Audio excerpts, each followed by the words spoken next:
So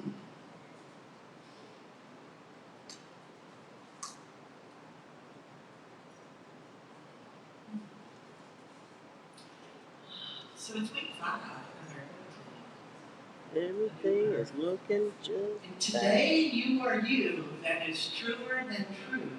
There is no one alive who is youer than you. Shout loud, I am lucky to be what I am. And those are the wise words of Dr. Seuss. What am I? What I am. What I am. So on week number 1 of our book club with the New Earth, I shared with you that the ego cannot survive in the gaze of consciousness. And awareness that you are not the ego is all it takes to get rid of the ego. And awareness that you are the I. That I. You know that I. I shared with you on the first week. You know, when you say, I said to myself, self-talk, we all do it.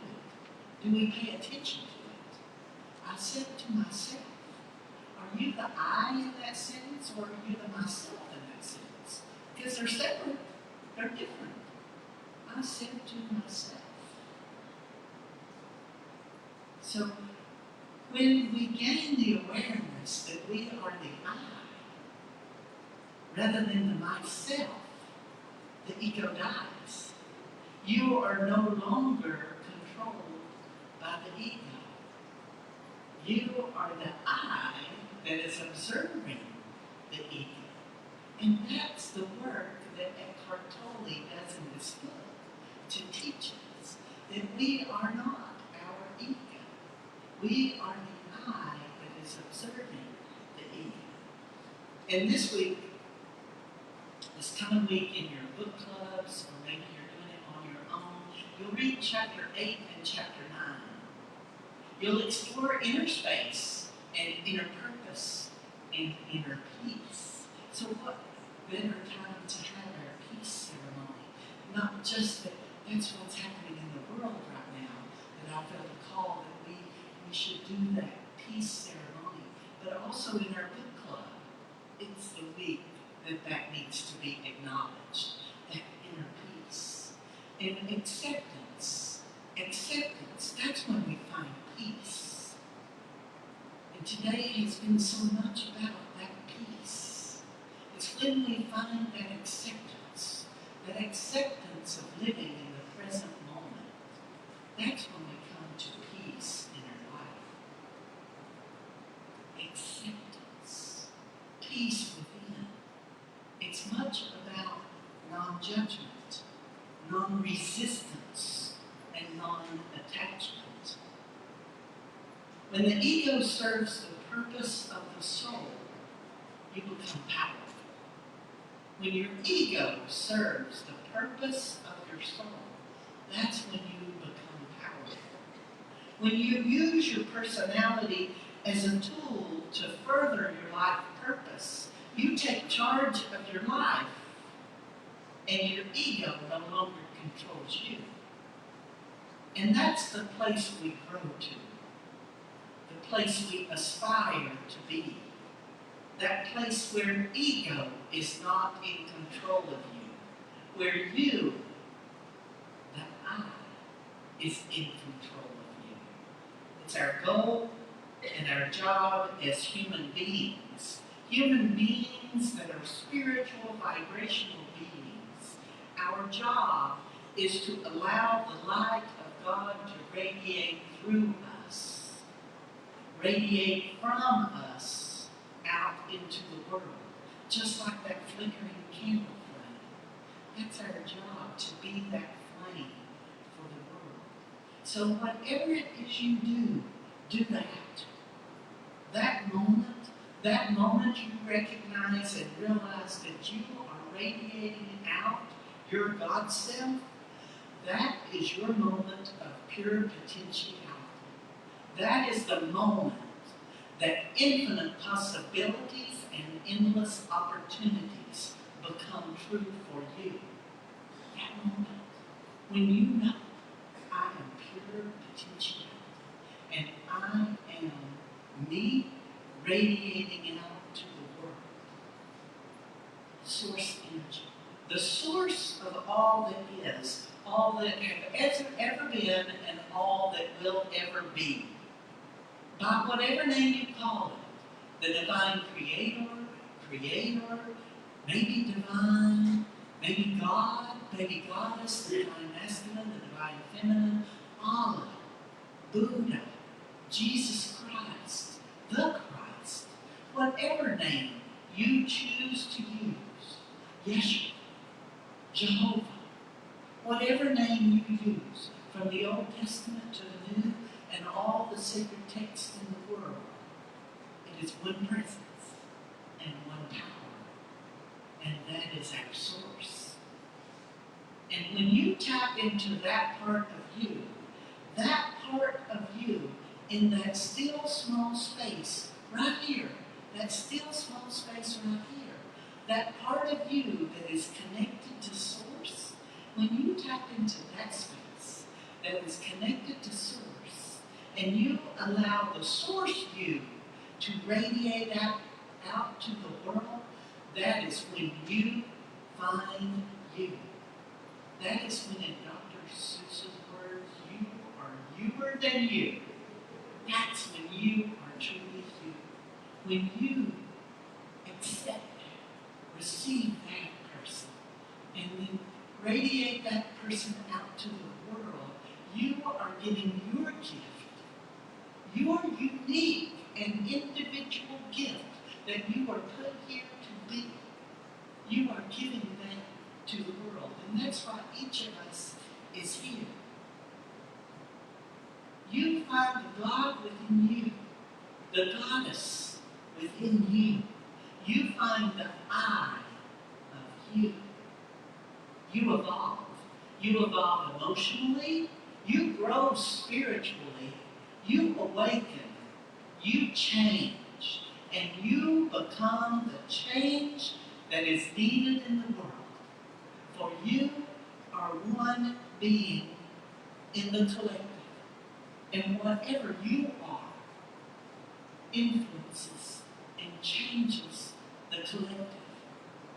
Just as one drop of water in that vast ocean creates the ocean, you create the consciousness, the collective consciousness.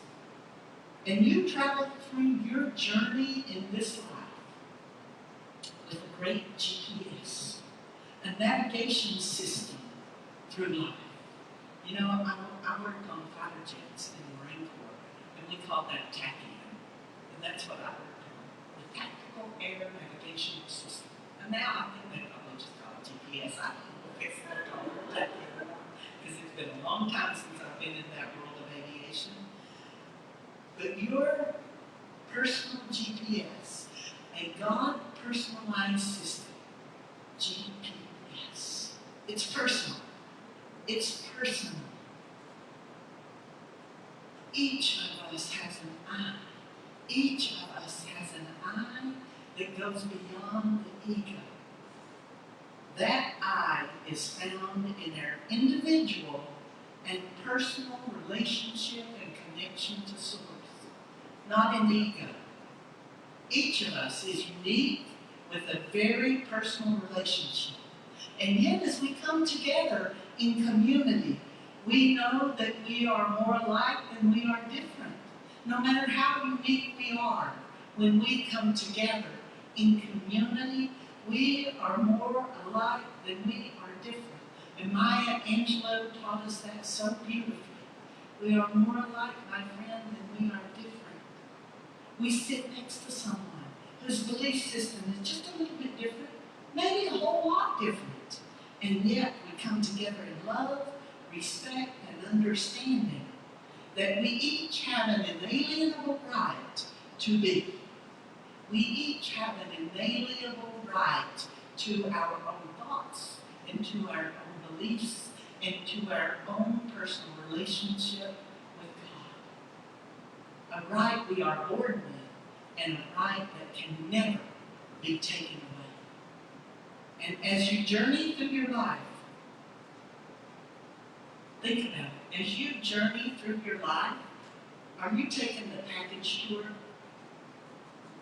Did somebody else come up with a tour and they put it all together? They chose all the highlights, the must-sees, the must-do, that you must experience this on the trip, through the journey. They created an itinerary for you.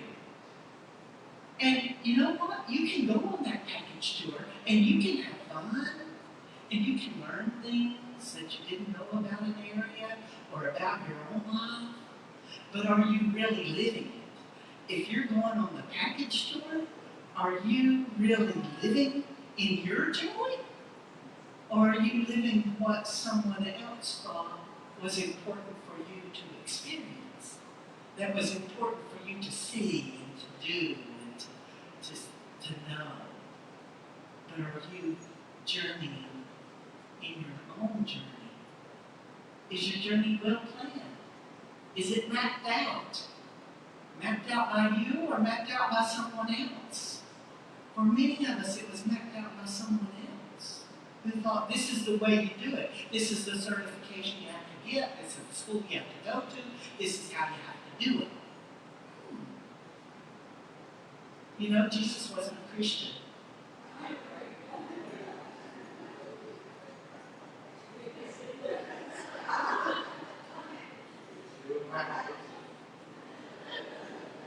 Was his journey well planned? He lived it. He lived the journey. Is your purpose down that side road? That side road you weren't even supposed to take or even see, but a side road that's remarkable. Reverend Maria and I were speaking earlier this week about a North Star, finding your North Star. And she told the story that when she and Ron met 35 years they've been married, 35 years ago, that it was a plan. He was actually supposed to meet a blonde. He was supposed to meet another woman. And then they met. And he walked away forgetting about the blonde he was supposed to meet. And he and Maria went off on this remarkable side road that was not planned for them. They weren't planned to meet. And look, 35 years later, there they are, happy and in love, and still living that life, going down those wonderful side trips, those side roads that nobody planned for them. But if your purpose is down that side road, maybe a remarkable, exciting excursion, that's for you to decide. It's your choice. Be at ease with not knowing every step before it's taken. You don't have to know the itinerary and go on that well-planned package tour, because something great might happen on the way, and you don't want to miss out on that.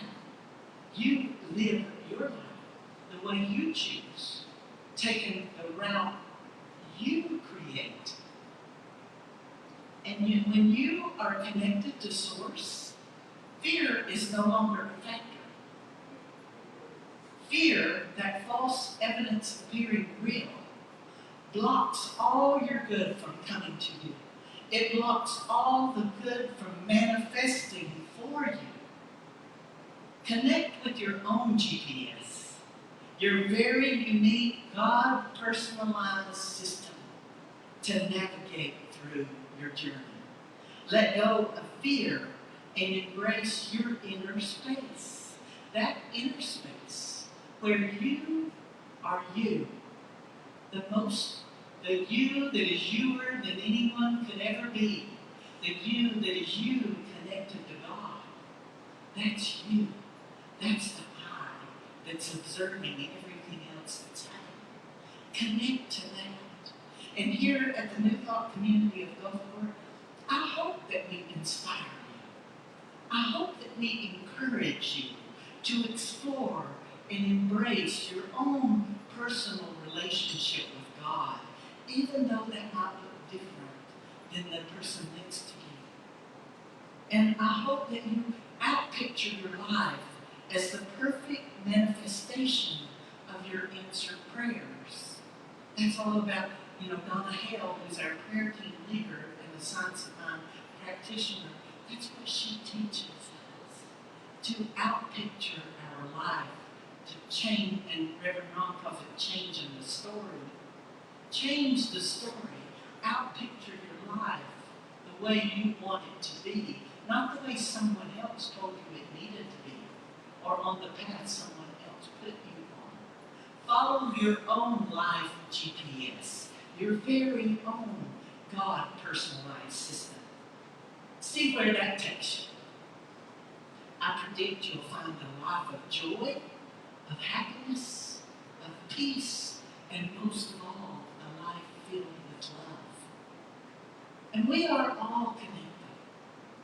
As above, so below. As below, so above. As above, so within. Connecting with nature is a choice in the world in this day and time, in this present moment. Our ancestors had to live daily within nature. They tracked the moon not because they wanted to do a moon ceremony and a meditation out on a full moon. They tracked the moon because it made a difference in their life. It made a difference when they were hunting, because you sure don't want to go out and hunt that nocturnal animal when the light of the full moon's out there and it can see you just like daylight. You want to go in the dark of the moon. They used nature for survival of the elements and then searching for food and shelter. We are blessed. We have built our society where we don't have to do that. We live in houses. Most of us anyway. We don't have to live in nature to survive. And yet we choose our sacred space where the sea meets the shore. I talked at the moon ceremony the other day about sacred spaces are those in-between spaces and in-between times, where the sea meets the shore.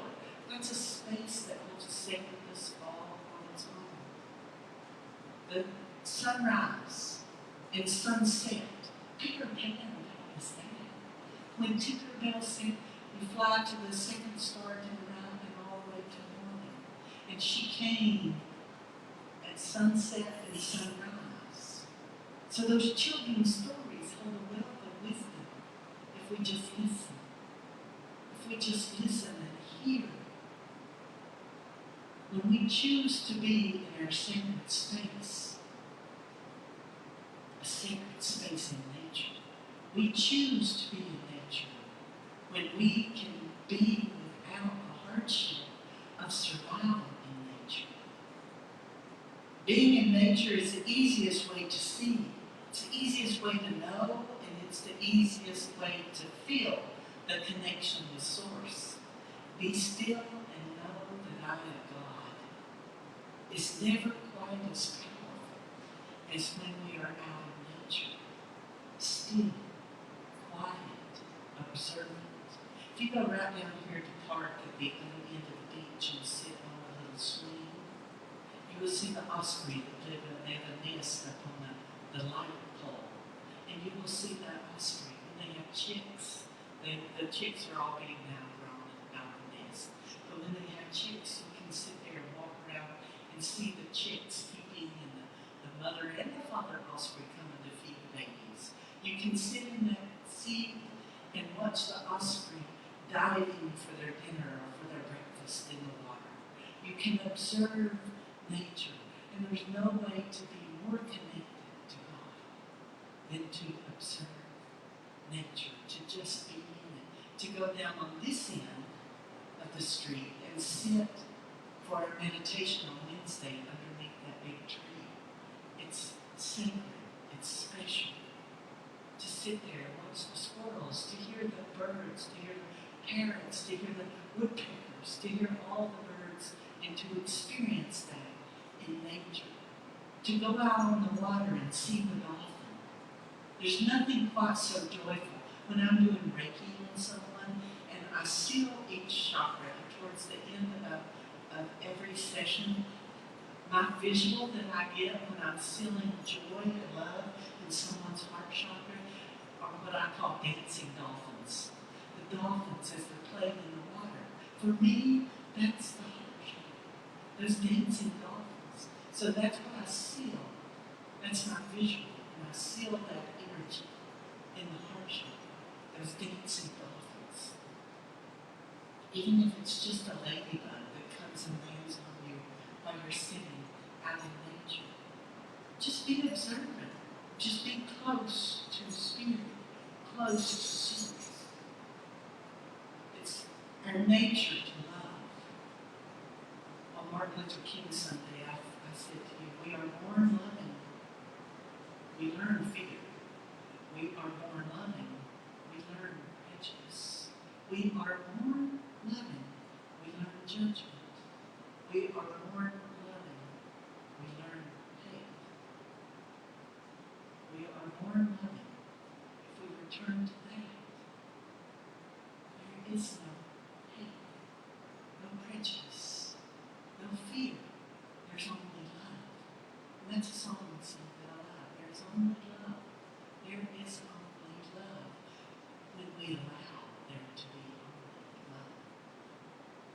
And that is the greatest spiritual journey. To get back to that pure place of love we are born into. Love is simple. Don't complicate it. Love is beyond ego. Love just is. Love is. Just as the sun comes up in the morning and sets in the evening. You can be out here on this beach all day and you can watch the sunrise over here. And then you can sit over here and see a beautiful sunset right over here. Love is. Whether or not we know it is there. Whether or not we can see it. Whether or not we even believe it. Love is. To find love, you must first be love. You must first get still and connect to that still small space. And be love. I want you all to bring to your mind something you love about yourself. Something you love about yourself. Something you're not ashamed of. Something you will not apologize for. Bring that to your mind. Did it come quickly? Or did you have to think about it? A few months ago, I watched a video of a teacher who was making a positive difference in the lives of his second grade students. And he had a mirror, a full-length mirror in his classroom set up. And he starts each morning with lining them up in order, and they walk up to the mirror and they say one thing that they love about themselves. Now these are second graders, so usually whatever the first or second person says, they all say that. They don't say that. I am big. I am smiley. I am beautiful. I am smart. But what a wonderful thing he is teaching them, to love themselves, to love something about themselves, because I'll tell you, not every child experiences that at home. Not every child gets to have that. When, last year, 2 years ago, for 2 years, I taught in the Southside schools at an after-school program, and I taught them Native American spirituality. And then before we were done, before we were finished, I would bring little medicine bags, and I would bring little totem stones, like little turquoise turtles, little moonstone doves. So I would bring them rocks and crystals to put in their little medicine bag, and we would go out on a walk, and then I'd find a feather and put in their medicine bag. And some of the kids, what I was shocked at, some of the kids had no concept that this was theirs and it was private. And it was their choice whether to share it with anybody or not. That mom and dad or brother and sister did not have a right to look in their medicine bag unless they said it was okay. And that was so empowering to see that on their face, That you mean it's mine? And I don't have to let anybody else have it? And the teacher, afterwards, the teacher said, thank you so much, because many of these children have no concept of that they are the boss of it. That's why I said, you are the boss of that medicine bag. You get to say. And it was just so empowering to see their little faces light up, that they were the boss of something. Because they didn't get to be the boss of something. So I want you to practice that self-love this week. Tell yourself you're the boss of that. Tell yourself you're the boss of that. You're the boss of the words you say. You're the boss of the words you hear. You're the boss of the words you say to yourself. So get in front of that mirror and tell yourself something you love about yourself. That's your spiritual homework for the week. Because the words you say, when you say, I am beautiful, I am strong, I am fabulous, I am awesome, I am amazing. If you're ever wrong, you say, I am ridiculously amazing. Those words you say after you say the words I am, those words are powerful and they come looking for you. They come looking for you. So get some of those in your life. Don't you walk up to that mirror and say, I'm old. I'm so old. Or I'm so tired. If you say you're old, those wrinkles are going to, that's all you're going to see. I don't see them. I never see them. And if you say, I'm so tired, well, you better go take a nap and get over it. Because that's all you're going to feel. No matter what you're going to do, you're going to feel tired. And if you are saying to yourself, oh, I'm fat. Man, those calories that Bex has on her plate are going to jump on my plate. It's, yeah, no, don't even say that. So don't invite that into your life. And the secret to getting those words, your words and your thoughts, choose to be blessed, choose to be young, choose to be energetic, choose to be fit and healthy. No inviting lack or disappointment or struggle, no complaining, no explaining, no complaining. That should be your new motto. No explaining, no complaining. Because, and I don't know if you've noticed, but on our social media, in the morning I sit and I write the daily word, and then I write another quote, and generally it'll be something from Science of Mind or Ernest Holmes. And sometimes it's from the magazines. Many times it's from the magazine, the daily word, because people love that, or the Science of Mind book, 365 Science of Mind, where he's got a daily thing. And sometimes they're just my own. Sometimes I want to share this today. I want to do what I don't like that word. I want my own word. So sometimes it's just my own. And this week, I shared an Ernest Holmes quote that I'm going to share with you now in case you didn't catch it. I fast from all ideas of lack. I feast on the idea of abundance. And that's a little bit of Ernest Holmes. I fast on all ideas of lack. I feast on the idea of abundance. Isn't that a beautiful thought? Yes. So know it's all within your power, in your self-talk, to feast on the idea of abundance. Don't let that lack come in. Because our mind, we think much quicker than we talk or we act. Dr. Phil will tell you that. And yet, we have so many thoughts going through our head. If those thoughts are negative, you're reinforcing the wrong thing. Reinforce the positive. Say that I am healthy, I am beautiful. And you know what? You're going to look different. You're going to act different. And we are all more alike than we are different.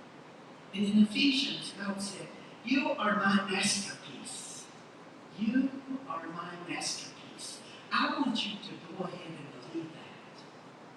I want you to show out and let everyone know how amazing you are. How amazing your God is, that your God created this masterpiece. I am a masterpiece. Own it, claim it, proclaim it, for you are. I want you to live that in your I am. I am God's masterpiece. I am God's masterpiece. Oh my. And then the infinite possibilities, the pure potentiality that you are going to step into, being loved and knowing that you are important and you make a difference.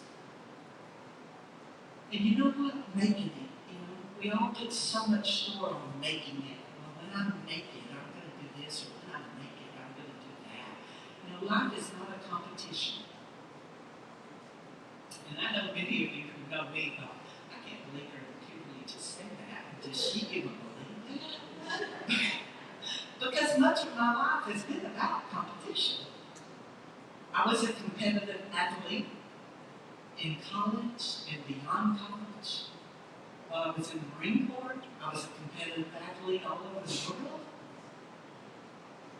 That was my purpose, or that's what I thought my purpose was in life. To be the best in the world, that's something.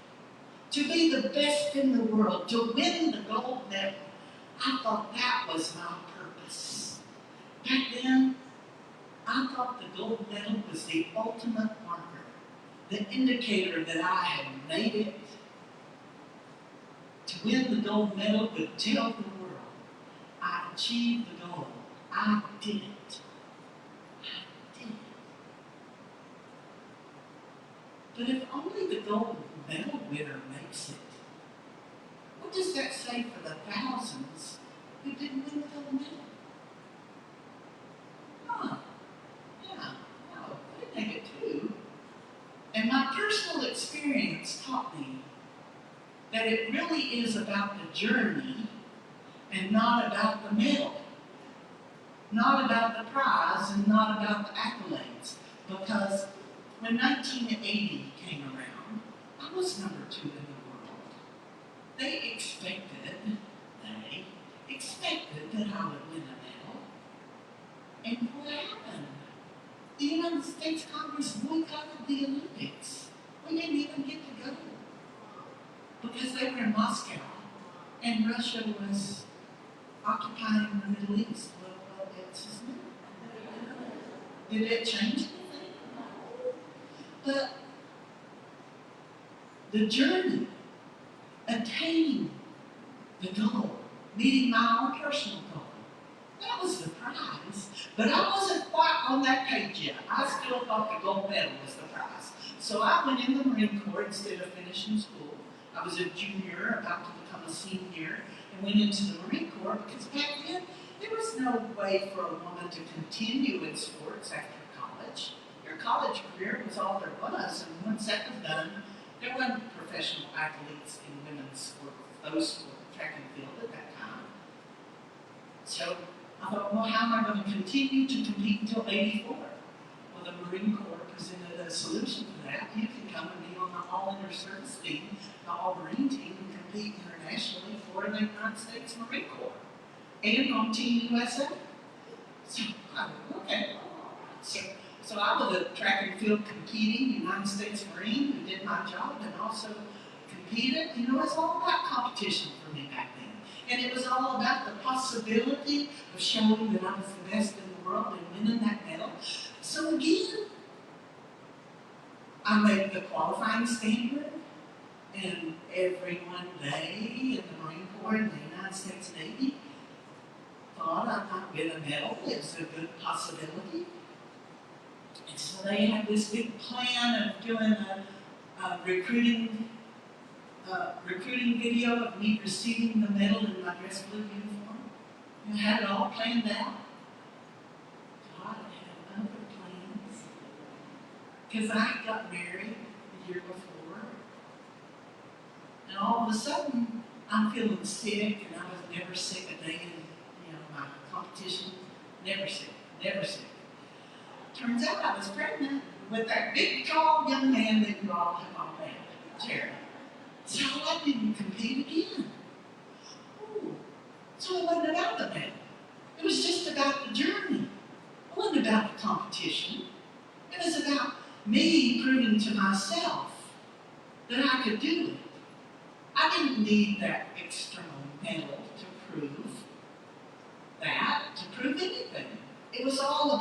me learning within myself that I am worthy. That I am worthy. It wasn't about the competition. So twice I thought I was going to be going for the gold. And twice God had other plans. And it was never about the medal. It was always about the experience and what I learned about me on the journey. How I became the I instead of the ego. So I'm going to close where I began and say, today you are you. That is truer than true. There is no one alive who is youer than you. Let the ego fall away through your awareness of it and know that you are you, which is greater than any man. Knowing you, finding you, is greater than any accolade anyone else can give you. And my own quote for you today is, when you tap into that part of you within that is connected to Source, and you allow the Source you to radiate out to the world, that is when you find you. And so it is.